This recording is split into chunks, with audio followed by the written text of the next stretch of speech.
ओम श्री गणेशाय नमो। ओम नमः शिवाय। तो बंधुरा आमि आमार भिडियोते खूबই संक्षिप्त आलोचना करते चलेছি पुष्य नक्षत्र सम्पर्के। तो आमरा এই पुष्य नक्षत्र থেকে কি শুভফল পেয়ে থাকি সেই সম্পর্কে আমি আমার এই ভিডিওতে খুবই সংক্ষিপ্ত আলোচনা করতে চলেছি। তো আমরা সমগ্র পৃথিবী বসবাসকারী প্রাণী এবং মানুষ আমরা সকলেই জানি নক্ষত্রের নিজস্ব আলো আছে। এই নক্ষত্রের নিজস্ব আলো আমাদের লাইফে প্রচুর শুভ অশুভ ফল দিয়ে থাকে।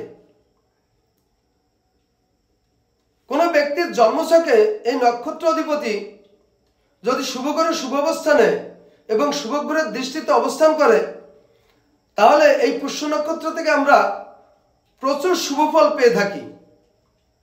কিন্তু কোন ব্যক্তির জাতক যদি জন্মছকে অশুভ করে অশুভ অবস্থানে এবং অশুভ গ্রহের দৃষ্টিতে অবস্থান করে তাহলে আমরা এই পুষ্য নক্ষত্র থেকে নানা রকম অশুভ ফল পেয়ে থাকি। তো এই পুষ্য নক্ষত্র আমাদের লাইফে পর্যাপ্ত পরিমাণে শুভ ফল দিয়ে থাকে। তো আমি সেই সম্পর্কে খুবই সংক্ষিপ্ত আলোচনা করতে চলেছি।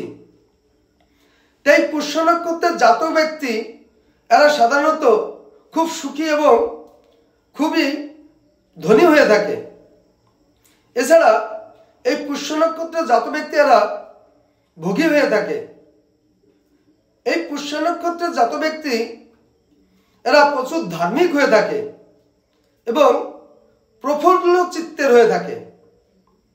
এছাড়া এই পুষ্য নক্ষত্রে জন্মগ্রহণ জাতক ব্যক্তি এরা রমণীগণের প্রিয় হয়ে থাকে। এই পুষ্য নক্ষত্র আমাদের লাইফে প্রচুর শুভ ফল দিয়ে থাকে। তো দেখা গেছে এই পুষ্য নক্ষত্রের জাতক ব্যক্তি এরা সাধারণত পৃথিবী বিখ্যাত হয়ে থাকে। তো বন্ধুরা এই ছিল পুষ্য নক্ষত্রের সম্পর্কে সংক্ষিপ্ত আলোচনা। নমস্কার।